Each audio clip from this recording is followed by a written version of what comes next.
Pacheco Pereira denuncia a falsificação histórica sobre o 25 de novembro. Rui Moreira afirma que houve um golpe de Estado feito pelo Ministério Público. Mendes Dias explica a recusa da Bélgica em dar os ativos russos à Ucrânia. São os comentadores como Paula Cardoso, Pedro Tadeu e Nuno Ramos de Almeida. E ainda vamos ter tempo para explicar os documentos da Embaixada dos Estados Unidos da América durante a Revolução. Os comentadores. Eles analisam, eles debatem, eles opinam, eles influenciam, eles discutem, eles ensinam, eles divertem, eles manipulam. Eles viciam a República. Ora viva, cá estamos para mais uma edição dos comentadores. O 25 de novembro ainda dá que falar, depois daquela comemoração assim um bocado pífia que houve. Pacheco Pereira mostrou alguma indignação com a falsificação histórica que a política atual está a fazer do que se passou há 50 anos. Vamos ouvir um bocadinho. Mas há uma coisa fundamental, com isto termino. A tese à direita é que houve uma tentativa de tomada de poder. Eu acho que as pessoas não sabem o que é uma tomada de poder. Existe ou existiu algum plano, por exemplo, que implicasse, se há uma tomada de poder, não é apenas um conflito entre os paraquedistas e 2 ou 3 regimentos militares. Não. Isso implicava, por exemplo, assaltar a Presidência da República, prender Costa Gomes, prender os militares do Grupo dos Nove. Isto significava preparar-se para uma guerra complicada com as unidades militares a norte do país. Existe algum plano que tenha isto implícito? Era apenas um golpe de Estado para tirar o Vasco Gonçalves e pôr o Hotel Saraiva de Carvalho de novo à frente da região militar de Lisboa. Isto é que é tomada de poder. Estas pessoas que se pronunciam... Desculpe, Vasco Lourenço. E é para pôr o hotel. As pessoas que falam sobre isto não sabem o que é uma tomada de poder. E também é ridículo pensar que o Partido Comunista saiu à rua e depois verificar que não tinha unidades suficientes e depois se retira. Isto é uma treta completa. Por uma razão muito simples. O Partido Comunista é talvez das organizações que até tem um aparelho de informações considerável, que sabia muito bem o que estava a passar. Sabia muito bem que o problema não se resolvia apenas pela tomada do poder em 2 ou 3 unidades militares em Lisboa. Porque sabia também que em muitas regiões militares, no sul e no norte, iria ter uma resistência ativa e, portanto, seria uma completa loucura, mesmo antes de pôr uma coisa cá fora, fosse a primeira das coisas, fosse a primeira betoneira do J. Pimenta, ou fosse a primeira indicação para os militantes das sedes, que não tinha nenhumas condições para tomar o poder no sentido restrito do que significa tomar o poder. Portanto, na verdade, não só não há nenhum documento, nenhum plano, nenhuma declaração explícita, e é preciso dizer que eu também falei com o Jaime Serra várias vezes, não é? Não há nenhuma declaração explícita de que houvesse intenção de tomar o poder e instituir uma ditadura do proletariado ou uma variante desse tipo. Portanto, é preciso... Não há aqui grande controvérsia possível. A controvérsia é meramente política. Não há aqui nenhuma grande controvérsia histórica sobre o que aconteceu do ponto de vista político. Pode haver essa controvérsia, porque a interpretação que dá à direita, e particularmente à direita radical, que é quase toda a direita hoje, é bastante radical, que é a necessidade de ter história. Eu já escrevi um artigo sobre isso. Quando olham para o passado não podem ter história porque é tudo maldito. Têm 48 anos de ditadura, não podem elogiar o 28 de Maio, não podem elogiar a guerra colonial, não podem elogiar uma série de coisas e, portanto, precisam de história para a legitimidade política do presente. E vão ao 25 de novembro ocultando o papel do 25 de abril. Nuno, vou começar por ti então. Não estamos a falar de história, estamos a falar de política, basicamente. Sim, na prática, quem apressadamente, 50 anos depois, dá uma importância dessas ao 25 de novembro, na grande maioria dos casos, queria dar uma grande importância ao 28 de maio. E é isto que está em causa. E, portanto, aquilo que Pacheco Pereira diz durante esta intervenção, a intervenção é bastante mais longa, é que há todo um contexto que é mascarado. Isto é mascarado, diz Pacheco Pereira, noutra parte, o papel de Costa Gomes. É mascarado o facto de haver um conflito de poder no MFA e destas movimentações terem a ver com esse conflito. Tinha havido a chamada Assembleia Selvagem, tinha sido alterado o Conselho da Revolução, aliás, naquilo que falaremos no papel selado aos telexes enfim, do esforço da Embaixada dos Estados Unidos para consagrar essa alteração do Conselho da Revolução e tinham sido alteradas as chefias militares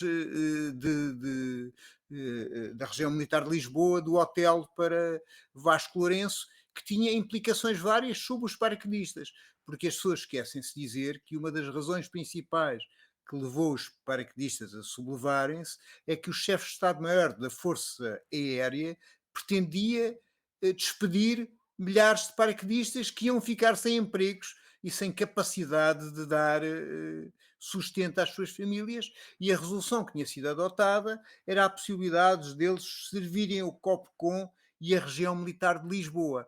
Com a queda do Hotel Saraiva de Carvalho, esse compromisso ia embora. Portanto, quer dizer, aquela sublevação militar, eu estou a pronunciar isto bastante mal, mas é devido a estar Mas é bem intencionado, é bem mas é bem intencionado. intencionado. Esta revolta militar não é um golpe de Estado, é um pronunciamento militar a favor da manutenção, da alteração ou da manutenção das antigas chefias, tanto do ponto de vista das unidades como do ponto de vista do Conselho da Revolução. E, portanto, o suposto golpe de Estado do PCP não existiu. E não existiu, como diz Pacheco Pereira, pela ausência total de plano militar e até porque as unidades ditas afetas ao PCP não saíram, nomeadamente os fuzileiros. E, portanto, isto é uma reescrita da história para inventar um golpe de Estado para depois dizer que aquilo que fez a democracia não foi o 25 de Abril que derrubou a ditadura, mas foi o 25 de Novembro que derrubou o PCP.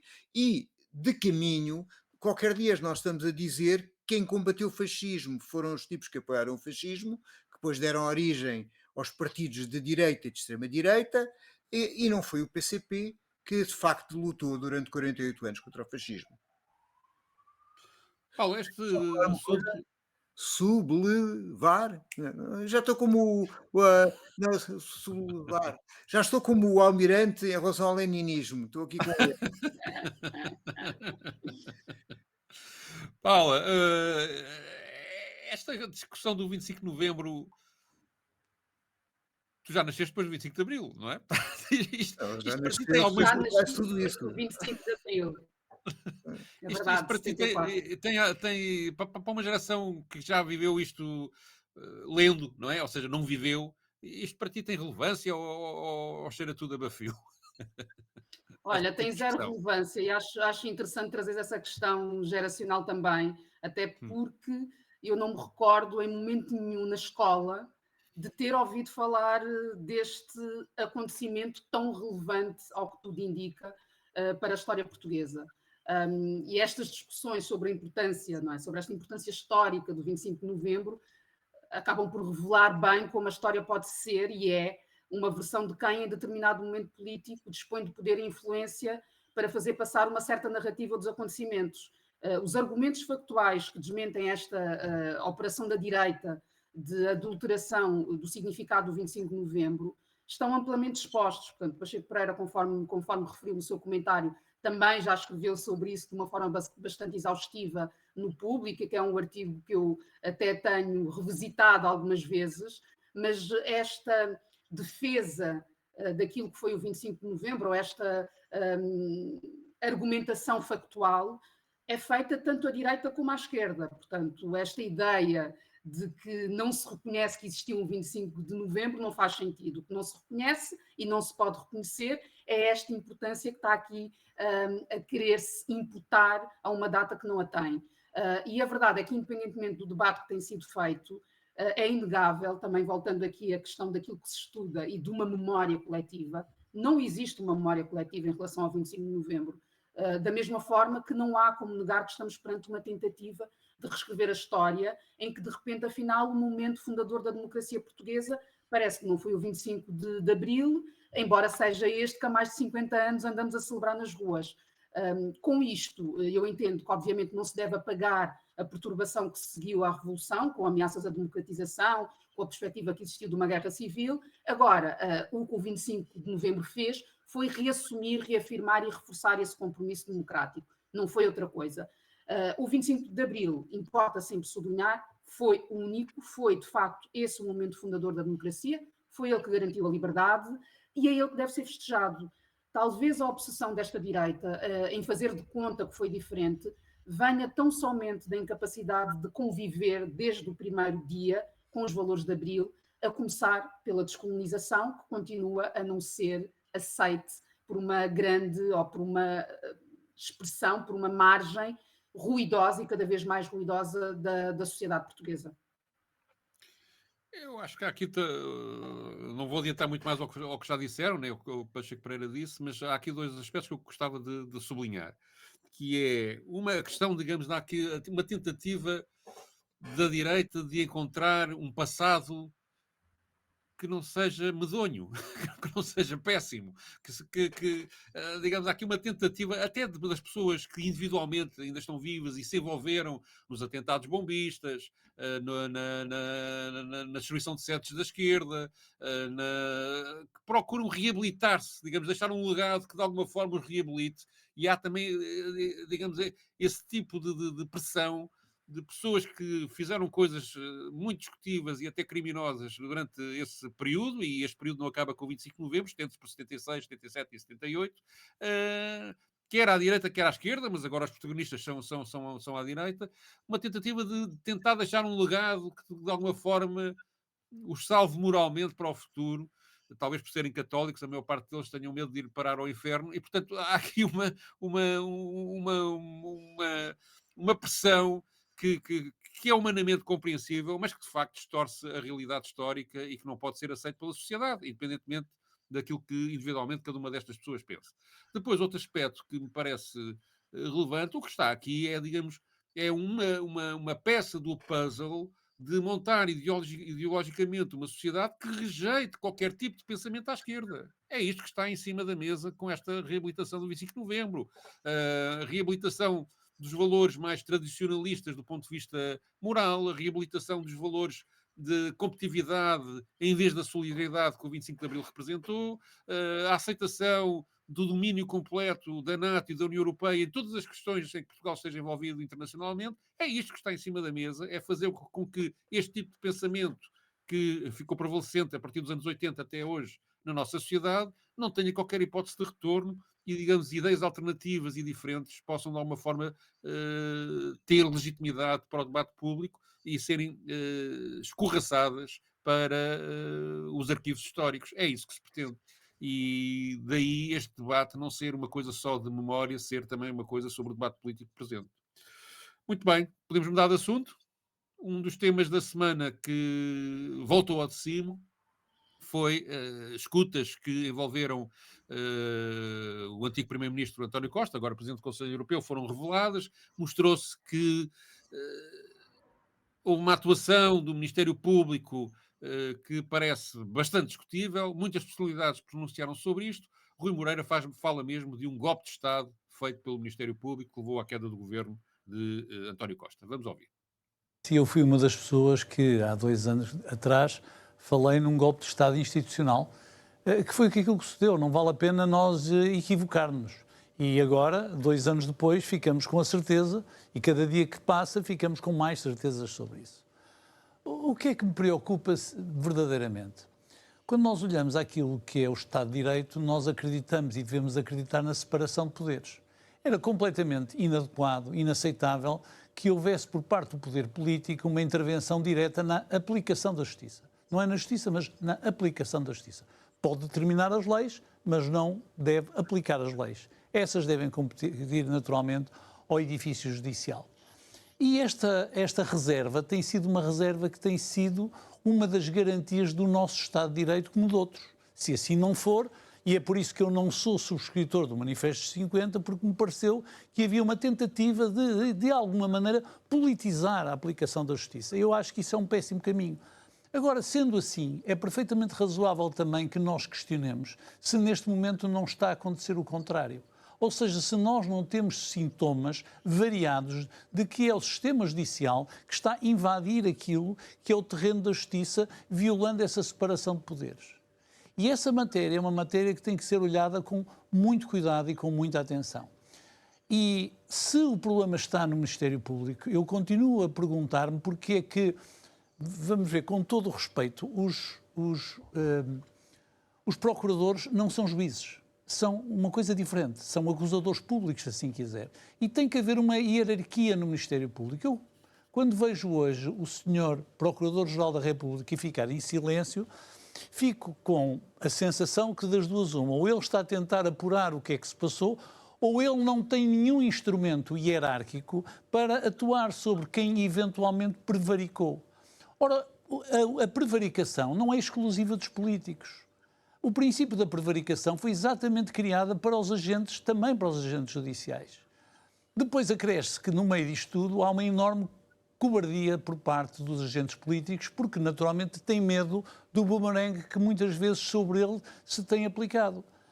E, portanto, estas eleições presidenciais são seguramente uma boa altura para nós nos questionarmos o que é que queremos no futuro, porque as coisas não podem ficar assim.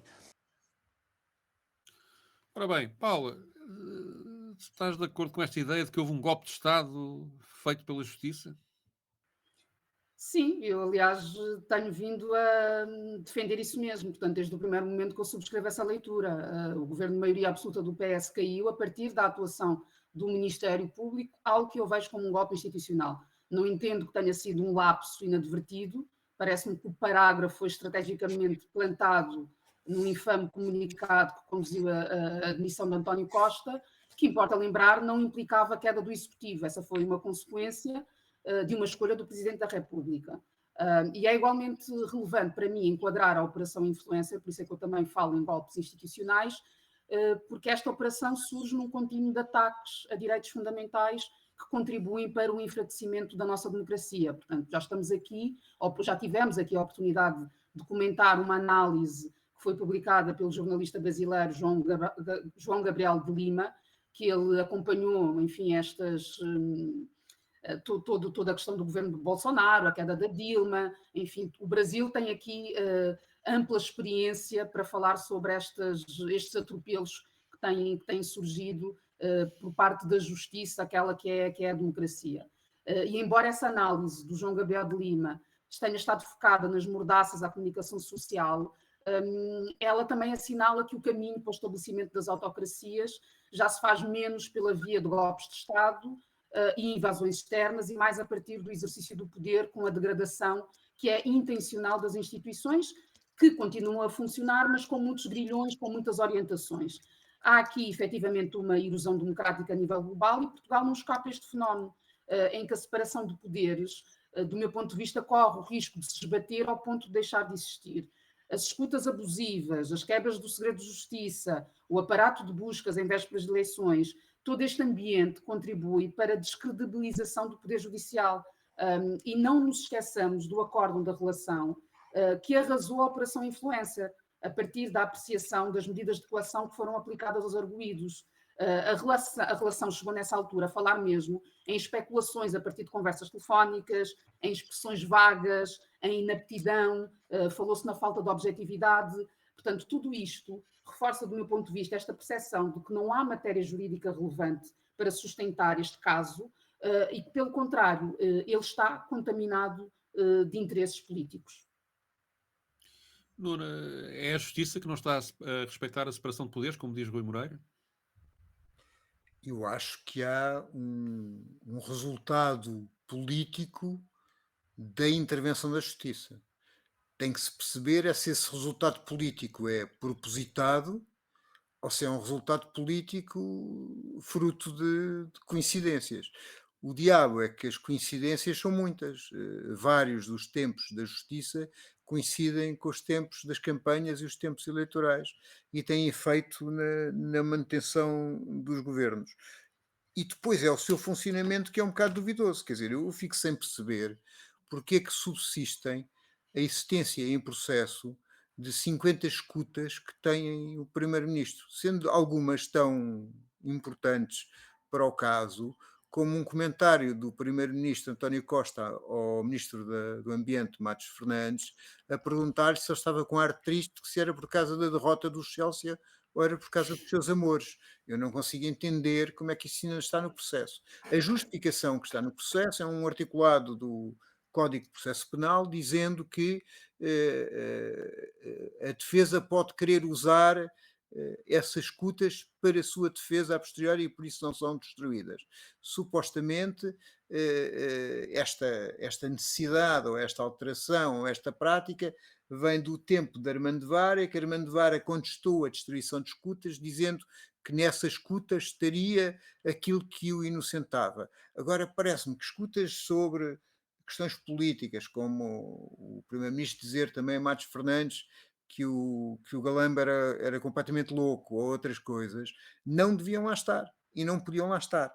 E acresce outras coisas, é que nós temos verificado que a ação do Ministério Público, ou a ação que vai parar à comunicação social que vem do Ministério Público, tem um efeito político e pretende ter um efeito político.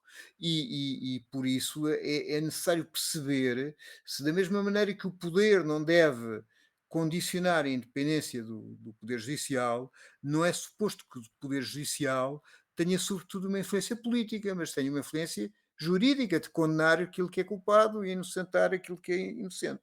E nós estamos num contexto em que este tipo de acusações não é apenas existente em Portugal. Recentemente, o Procurador-Geral da República Espanhol, tem outro nome em Espanha, foi inibido de continuar no seu cargo porque respondeu ao marido da presidente da Comunidade de Madrid, que é do PP, a Ayuso, dizendo que, que estava errado o que ele estava a dizer sobre o processo em que ele estava sujeito. E embora essa informação fosse conhecida por toda a gente, e nomeadamente pela comunicação social, o Supremo Tribunal espanhol obrigou a pagar uma multa a um tipo que fugiu aos impostos, que mentiu sobre os impostos, que roubou o erário público, que é o marido da senhora do PP, e ainda o retirou da possibilidade de exercer o cargo durante 2 anos. No Brasil, como muito bem lembrou a Paula, a Dilma é colocada fora com base numa ilegalidade que não existiu.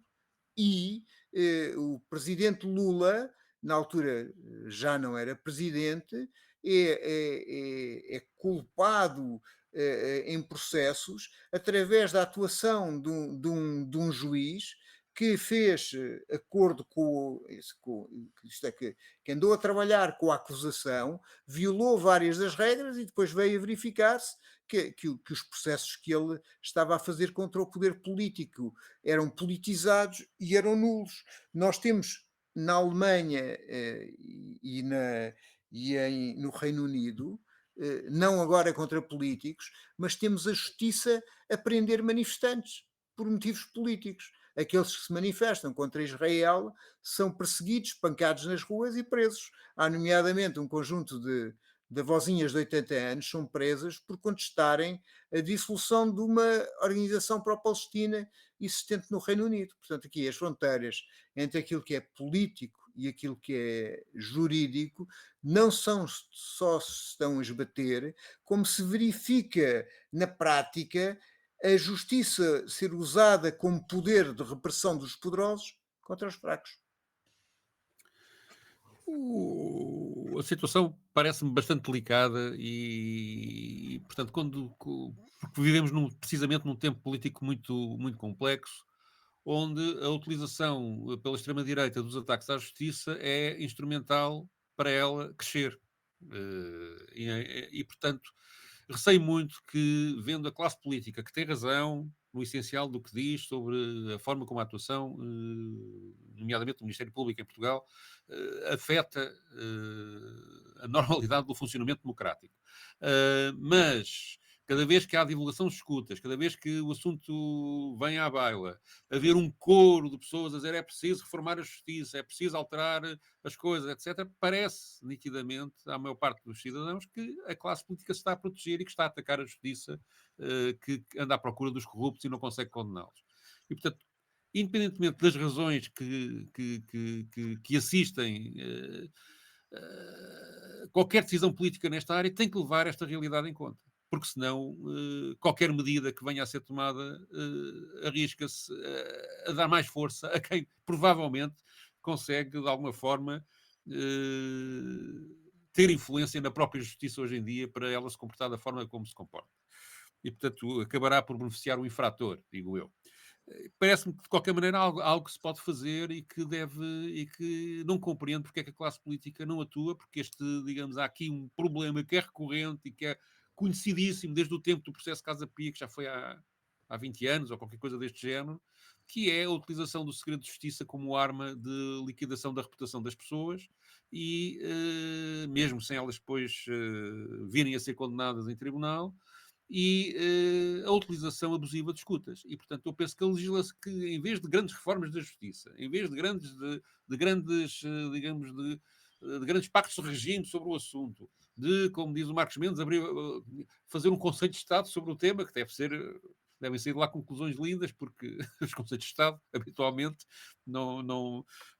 que eu saiba, nunca resolveram nada neste país. Mas se nos focarmos sobre as limitações de utilização de escutas, quando devem ou não devem ser destruídas, e completamente distintas dos autos, e, por outro lado, regular o segredo de justiça de forma a que, a partir do momento em que ele deixa de ser segredo, todas as partes do processo possam ter acesso a ele para se defenderem ou para contradizerem, parece-me que atuar especificamente nestas duas áreas é a única coisa que neste momento é razoável fazer e devia ter sido já feita há mais tempo. Tudo o resto parece-me que corre o risco de parecer que a classe política está a querer proteger-se e não propriamente a tentar fazer com que as coisas funcionem melhor. Tenho esse receio, daí estas minhas reservas em relação a estas declarações, porque também a verdade é que depois temos um reverso da medalha, que é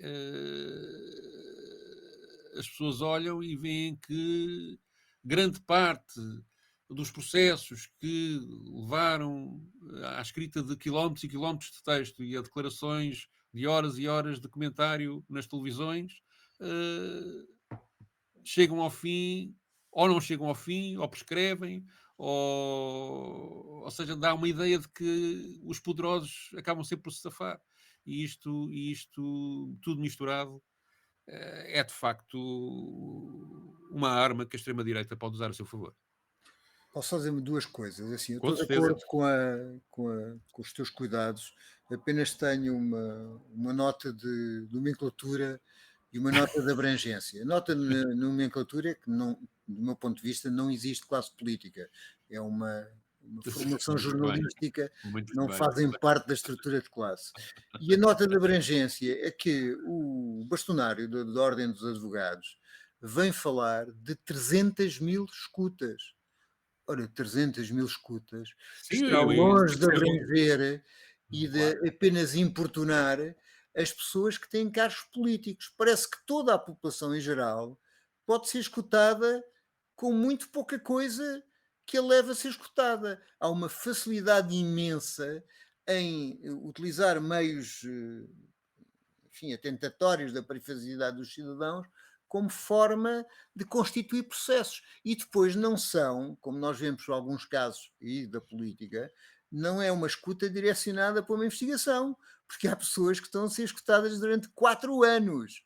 4 Sim, anos. sim, sim, Quer dizer, sim, estão isso à é espera que elas cometam um crime no futuro para rapidamente as poderem processar. E eu acho que esta altura, onde existe esta vigilância política sobre os cidadãos, como acontece no Reino Unido, na Alemanha, em França e noutros países, nós arriscamos a que eles andem a escutar jornalistas, andem a escutar sindicalistas, andem a escutar ativistas políticos, para que isto seja uma coisa muito para além de condenar justamente aqueles que são corruptos.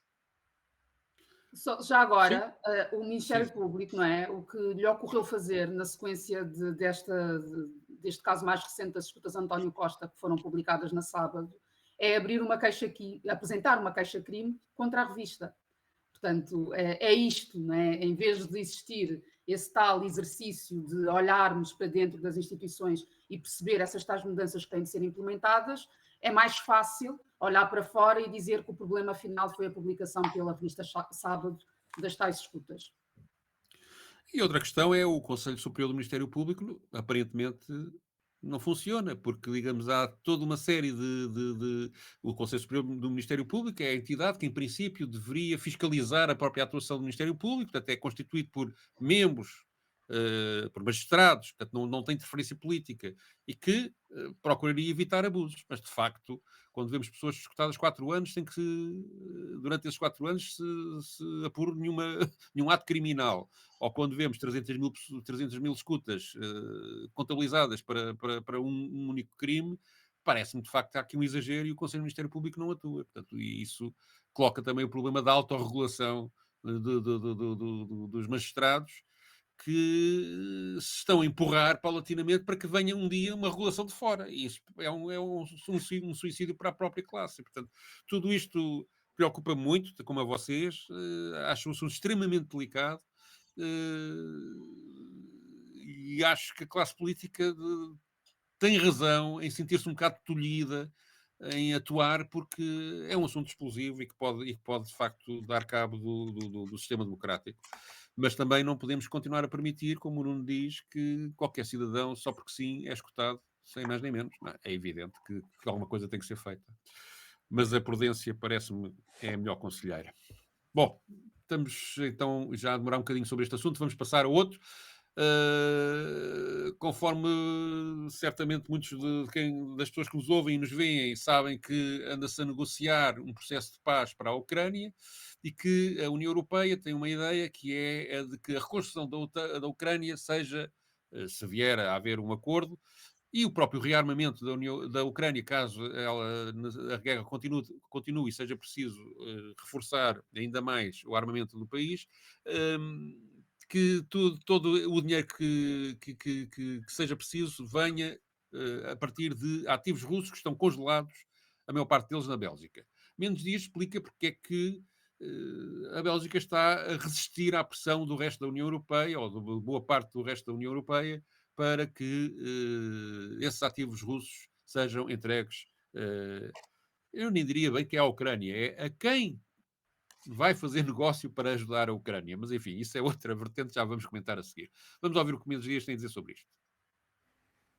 Os receios belgas é o seguinte: se de facto a Federação Russa reclamar por via judicial a devolução desses bens e ganhar essa ação judicial, a Bélgica ter que pagar na totalidade, vamos falar em termos redondos, 140 mil milhões de euros. E isto significa mais de um ano do orçamento federal belga. Primeira Portanto, reserva. a Bélgica não quer ficar com esse risco. Obviamente. E esses ativos russos também não estão só no Euroclear na Bélgica. Estão em muitos países. É que, de facto, a maioria está na Bélgica, mas estão em muitos países. Olha, está na Alemanha, estão de novo na França, estão no Luxemburgo, estão no Japão, estão na Austrália, estão nos Estados Unidos, estão no Canadá, onde também tem o restante dos ativos russos. Portanto, o Euroclear, de facto, é a instituição depositária, isto é, está lá depositado estes títulos, tal e qual como estão lá depositados valores imobiliários, estão sob custódia, mas não lhes pertencem. Portanto, é uma empresa deste tipo. E, portanto, primeira ideia é, e agora, e se a coisa correr mal, for para tribunal, decidirem o contrário, não há nenhum acordo sobre isto, eu vou ter que me chegar sozinho à frente. É que isto equivale a um orçamento da Bélgica, um orçamento federal. Vou abrir falência ao país. É esta a primeira preocupação belga dentro deste enquadramento, que é muito sintético. E por isso justifica-se ou não a postura belga, sabendo que também há ativos noutros países e etc. E essas cautelas. Portugal faria o mesmo, outro país qualquer faria o mesmo, dependendo até da organização onde estivesse, mas uma organização desta tipologia fazia o mesmo, com certeza. Bom, aqui o problema é que mexer neste dinheiro e tirá-lo será sempre, é muito, muito pouco provável que qualquer tribunal não considere isso pura e simplesmente um roubo. E, portanto, não vá, se os russos avançassem para o tribunal, como também seria inevitável, dar razão à queixa dos russos. E, portanto, há aqui uma tentativa de aproveitar um dinheiro que começa a faltar à União Europeia para apoiar a Ucrânia, que é, de facto, politicamente discutível, além de, para quem tanto defende a propriedade, completamente contraditório com muitas coisas que a União Europeia tem feito. Embora, por exemplo, em relação à Venezuela, já fizeram coisas semelhantes em relação a ativos da Venezuela, até aqui em Portugal, noutras alturas. Mas isto também revela, do meu ponto de vista, a incapacidade que a União Europeia tem neste momento de ser relevante neste quadro de negociações entre os Estados Unidos e a Rússia diretamente, e depois com a Ucrânia a andar de Herodes para Pilatos para ver se consegue, no meio desta situação, ter o melhor acordo possível. A União Europeia tentar, de alguma forma, criar situações que levem a que a sua filosofia de confrontação direta com a Rússia e de não cedência de qualquer ponto a Vladimir Putin possa de alguma forma prevalecer. Eu acho que esta questão da política dos ativos russos é mais uma peça para tentar perturbar o processo negocial e tentar de alguma forma introduzir mais elementos de perturbação num processo que é muito complexo e que nunca vai acabar de forma justa para a Ucrânia, parece-me a mim. Mas enfim. Nuno.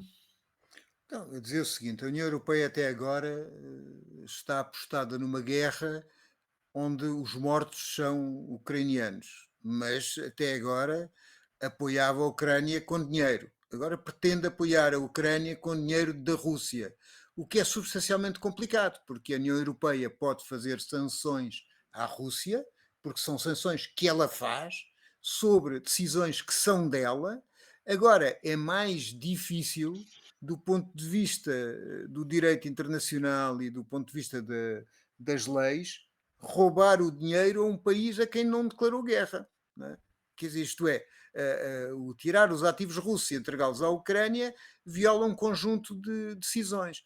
E viola um conjunto de decisões que põe em perigo a própria moeda única. De que maneira é que põe em perigo? Daquela maneira que o Pedro afirmou, porque os tribunais arbitrais podem declarar que existe um roubo das reservas russas e, portanto, obrigar a União Europeia a devolver essas reservas, mas também de uma seguinte forma, é que não é apenas a Rússia que tem reservas junto à União Europeia que sustentam o euro. A própria empresa belga em questão, que é uma grande empresa que faz essa função, tem reservas da Índia, da China, dos Emirados Árabes Unidos, da Arábia Saudita. E esses países podem entender, com esta violação grosseira das leis internacionais, que as suas reservas não estão em segurança.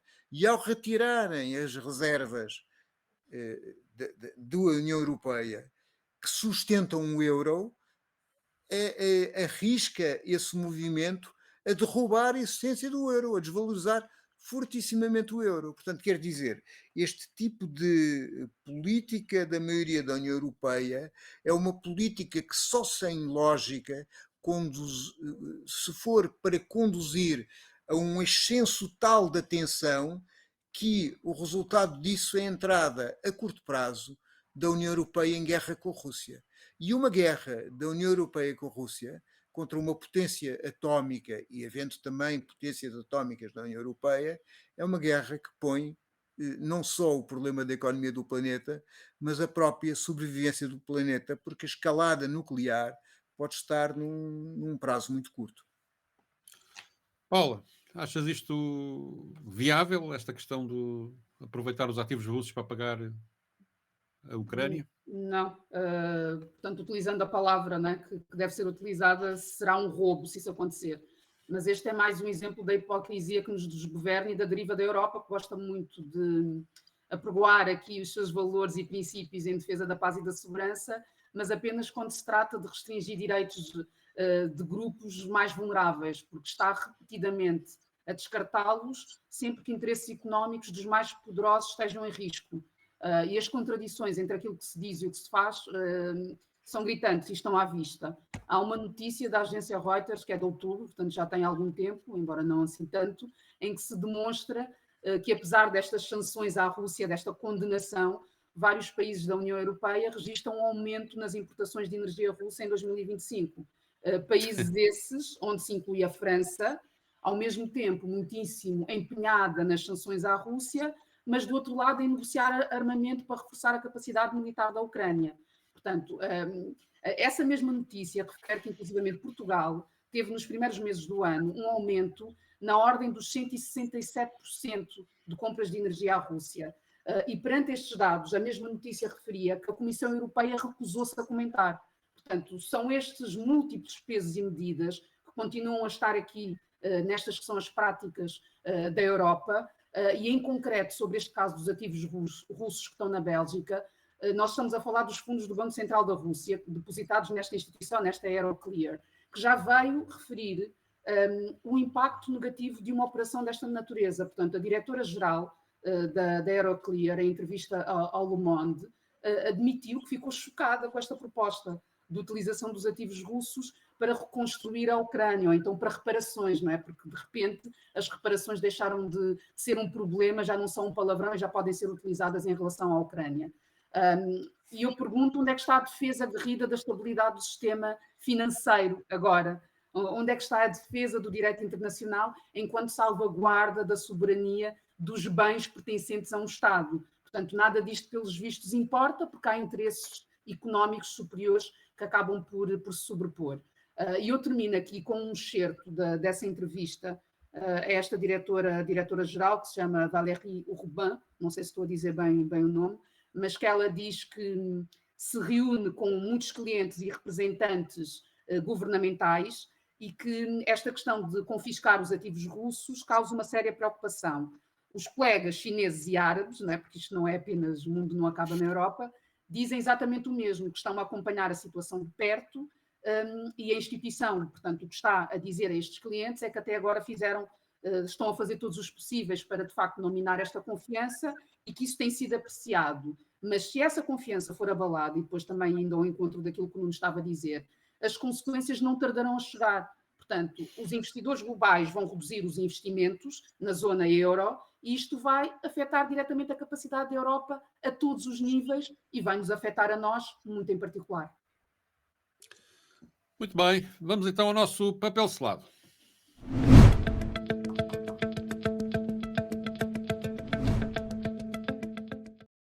E hoje trago-vos aqui uma edição do site onde nós fazemos este podcast, o Abril, que desde julho, salvo erro, desde julho de 2024, tem publicado uma série de livros digitais que fazem a tradução de telegramas que foram publicados pelo Kissinger Cables, ou spots, numa série chamada Kissinger Cables da Wikileaks, uma série de telegramas da Embaixada dos Estados Unidos em Portugal durante a época do 25 de Abril, durante a Revolução dos Cravos, que revelam diversas coisas sobre o comportamento do norte-americano e de muitos atores políticos portugueses ao longo de todo esse período. Isto já vai em 4 volumes. O primeiro aborda o tema desde o 25 de Abril até ao chamado golpe de Palma Carlos, o primeiro governo provisório, a queda do primeiro governo provisório. Depois, um segundo volume focado no 28 de setembro, uma tentativa de golpe spinolista, ou de chegada ao poder, de reforço de poderes de António de Spínola, falhada, foi a chamada maioria silenciosa.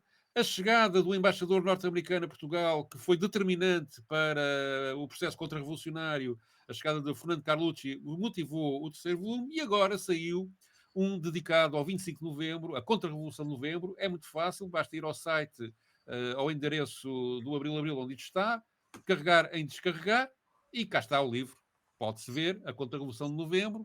É muito fácil de ler, é um PDF, pode-se ler em qualquer dispositivo eletrónico. E que aí temos várias traduções, depois de uma breve introdução, de telegramas mandados pela Embaixada, de documentos secretos que foram agora desclassificados da administração Ford, que era o presidente norte-americano da época. Material muito interessante, com alguns comentários a acompanhar e que, de alguma forma, desmistificam grande parte daquilo que nós falámos ao início do nosso programa, que muitas óbvias mentiras que têm sido ditas são desmentidas claramente na leitura destes telegramas da Embaixada Norte-Americana e, sobretudo, vê-se também o envolvimento norte-americano no combate anticomunista em Portugal, e isso é, de facto, notável como a clareza destes telegramas revela como há tanta mistificação hoje em dia sobre aquilo que se vai dizendo sobre esta época. Nuno, que pensas deste trabalho que está a ser publicado no Abril? Excelente, não vou fazer muito spoiler, mas acho que deviam ter sido lidos nas comemorações oficiais do 25 de novembro para perceber quem é que tinha feito o golpe de Estado em quem e com que ajudas tinha sido feito esse golpe de Estado. Quer dizer, há coisas muito curiosas, desde enfim, da pressão e da força para alterar estruturas do MFA, do Conselho da Revolução, das informações sobre isso, as questões relacionadas com o LP, o MDLP e a rede bombista, até questões mais de pequenas invejas.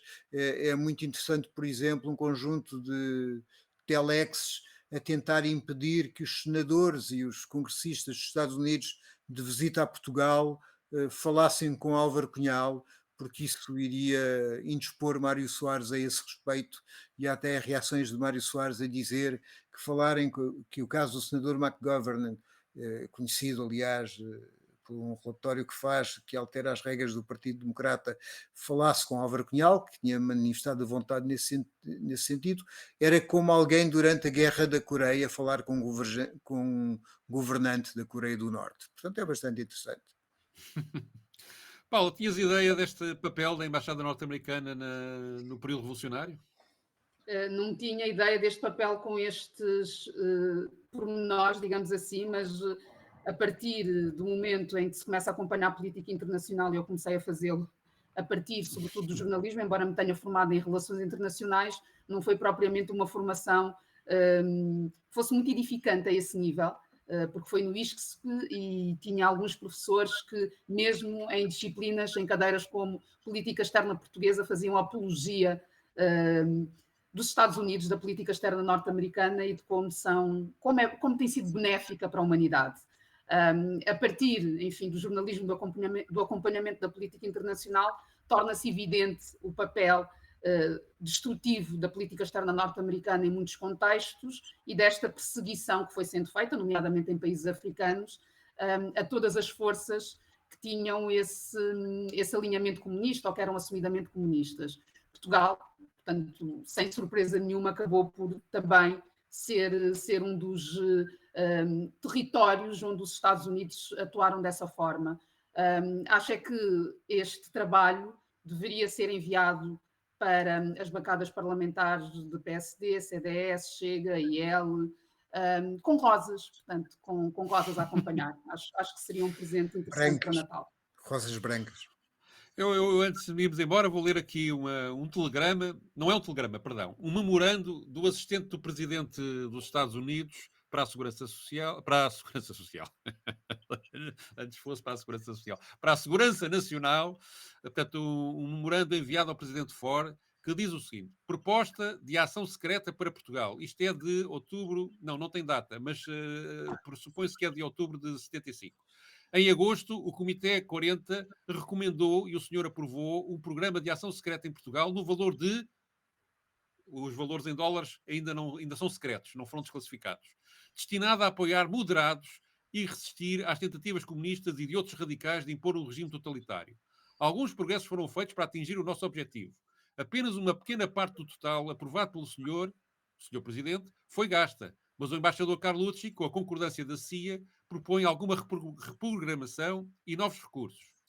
O Comitê 40 analisou este programa em 14 de novembro, afinal isto é de novembro, não é de outubro, em 14 de novembro, e aprovou a reprogramação do valor em dólares, valor não divulgado, dos fundos previamente aprovados, e a libertação de X dólares, também não está divulgado, para operações laborais, um valor que não estava incluído na aprovação original, mas que foi suspenso pela OMB, aguardando justificações mais específicas. Ou seja, está aqui uma prova clara do financiamento da contra-revolução que os Estados Unidos tiveram a pagar.